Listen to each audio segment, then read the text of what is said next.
saluto ai nostri amici telespettatori. Oggi è il nostro gradito ospite il professor Giorgio Soardo, che è responsabile di epatologia alla clinica medica dell'azienda sanitaria universitaria del Friuli Centrale. Buongiorno professor Soardo, grazie per essere qui. Grazie per l'invito.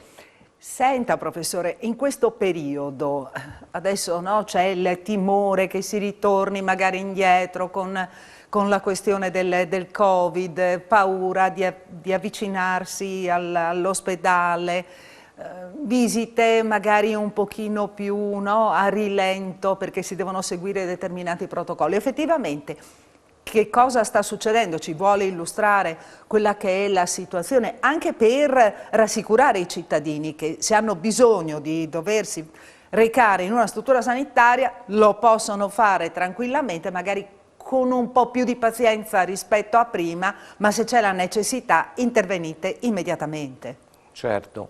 Beh, questa quarta, diciamo così, pandemia sta mettendo, diciamo così, alcuni ostacoli all'assistenza, ma non così eclatanti come per la seconda e la terza fase. Questo è un dato molto importante. Io mi esprimo soprattutto sulle attività di carattere ambulatoriale che grazie a un protocollo molto preciso che la nostra azienda, tramite la direzione sanitaria della nostra azienda, è stato sottoscritto, noi possiamo dire di non aver perso un giorno di attività ambulatoriale, di aver seguito tutti i programmi e tutti gli appuntamenti con un'estrema sicurezza, anche perché noi visitiamo tutti i pazienti, facciamo uno screening molto preciso di scheda sia di vaccinazione che di eventuale contatto con paziente Covid positivo.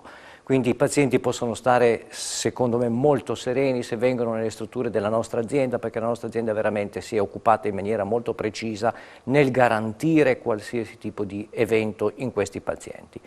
Quindi il paziente non deve aver paura assolutamente di venire a farsi visitare, anzi noi preghiamo che i pazienti non disdicano gli appuntamenti ma seguono i percorsi, soprattutto i pazienti che hanno necessità di un follow-up stretto come i pazienti con importanti malattie del fegato, che è l'ambulatorio che noi eseguiamo quotidianamente in clinica medica, e quindi secondo il mio punto di vista questo è un momento un po' più fortunato rispetto al precedente, non ci sta mettendo per ora alcun tipo di ostacolo, e io credo che in questo momento l'azienda abbia diciamo così tutti i numeri e posto le basi per affrontare anche questa quarta ondata con le misure più efficaci. Il numero di ricoveri è importante ma non è eclatante come nella terza e nella seconda e nella terza ondata, quindi c'è un'ottima garanzia.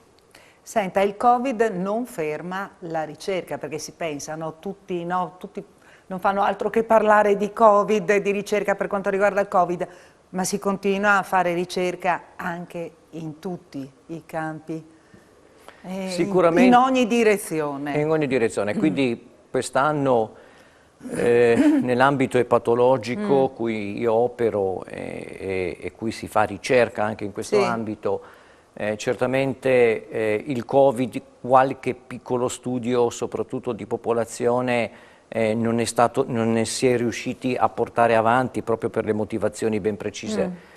Però la ricerca di base e la ricerca di raccolta dati anche di studi precedenti ha permesso di fornire tante informazioni in questo ultimo anno, in questo anno del 2021, e ci sono diverse novità in ambito specifico. Se continuiamo, diciamo così, a parlare un momentino di Covid, noi ormai dagli studi che sono emersi proprio recentemente conosciamo dei dati molto importanti. Il primo dato è che i pazienti con una malattia cronica di fegato avanzata che dovessero incontrare il Covid-19 hanno una probabilità di avere una malattia più importante di quasi il 10-20% rispetto alla popolazione normale. Questo per dire cosa? Che questi pazienti debbono essere vaccinati e la vaccinazione protegge questi pazienti in maniera proprio efficace, perché riduce questa possibilità. Un set in particolare di vaccinati sono anche i pazienti trapiantati di fegato.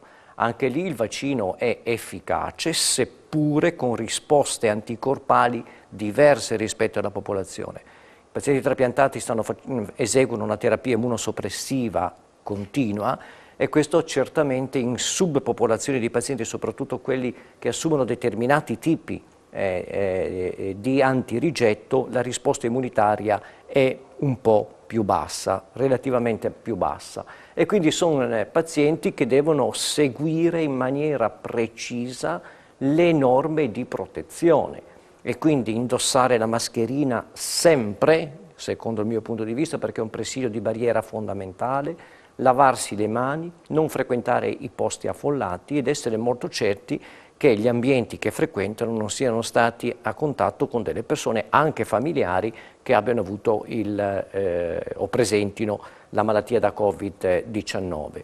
Quindi noi oggi conosciamo questi tipi di dati e li dobbiamo trasmettere per dare un servizio di assistenza alla popolazione dei pazienti epatopatici proprio per questo motivo. Quindi sappiamo che la vaccinazione protegge in maniera significativa i malati di fegato, protegge un po' meno i pazienti trapiantati di fegato, ma in questi pazienti noi dobbiamo essere pronti a trasmettere tutte quelle norme necessarie per la barriera contro questo tipo di virus.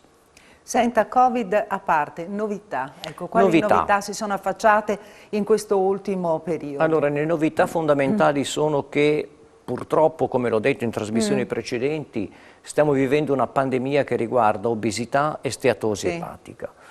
L'Organizzazione Mondiale della Sanità sta ponendo delle basi molto precise di informazione, sia per noi specialisti ma anche per la popolazione, proprio per cercare di ridurre in maniera significativa questa pandemia metabolica, come viene chiamata. E recentemente sono state pubblicate anche delle linee guida italiane su come comportarsi noi specialisti nei confronti di questi pazienti e ribadiamo sempre i soliti concetti. Questa è una malattia che sicuramente ha delle basi genetiche molto forti.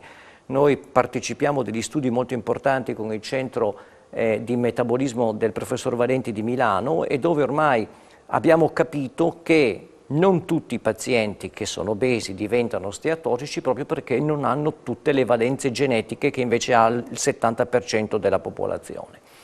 Allora abbiamo queste conoscenze che ci permettono di diversificare il paziente e presto avremo a disposizione dei kit che ci permetteranno di fare una diagnosi precisa sul paziente e soprattutto sulla probabilità che questo paziente possa andare incontro a una malattia grave del fegato. Sì, quindi una prevenzione molto importante.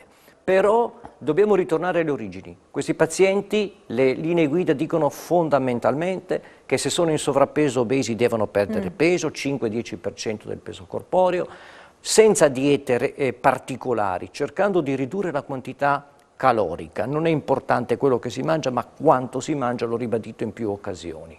2, promuovere in maniera significativa l'attività fisica, almeno diciamo così 150 minuti di attività fisica leggera, un 70 minuti di attività fisica un po' più importante settimanali, perché si è visto che riducono enormemente la steatosi epatica e fanno regredire anche il concetto di fibrosi, cioè la fibrosi che poi è quella che noi preoccupa, perché dalla fibrosi si arriva poi alla cirrosi e quindi a tutte le malattie più importanti del paziente con questo tipo di patologia.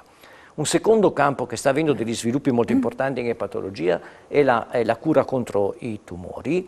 A breve avremo almeno 2 farmaci molto importanti nella terapia del tumore del fegato avanzato, che si è visto certamente in pazienti particolari, in pazienti che possono eseguire la terapia, quasi raddoppiare la sopravvivenza di questi pazienti.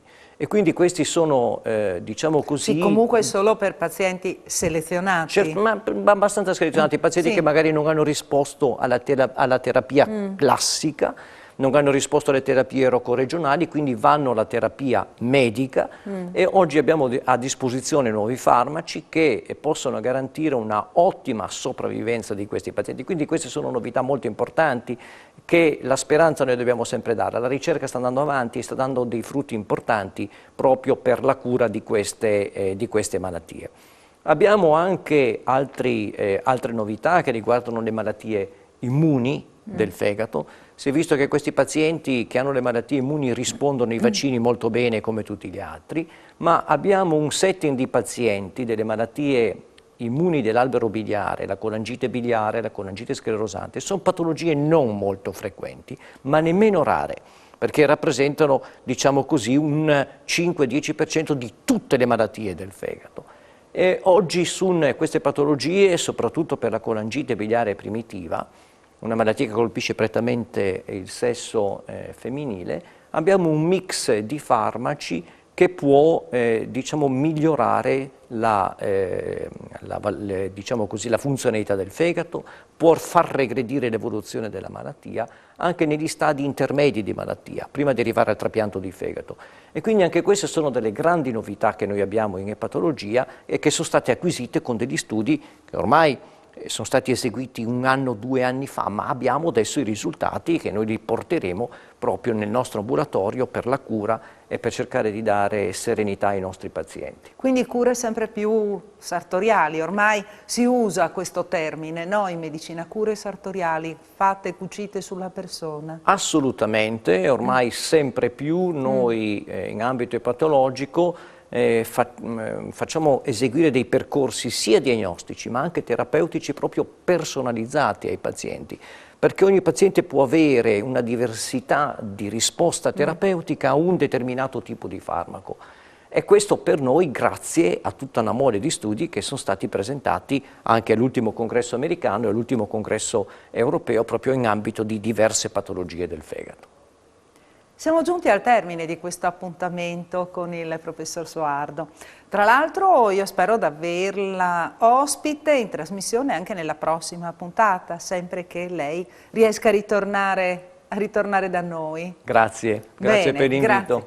Ringraziamo il professor Giorgio Soardo, che ricordiamo essere responsabile di epatologia della clinica medica dell'azienda sanitaria universitaria del Friuli Centrale. Grazie per essere stato con noi, grazie per averci seguito e noi con la rubrica Family, Salute e Benessere ci vediamo giovedì sempre alla stessa ora. Arrivederci.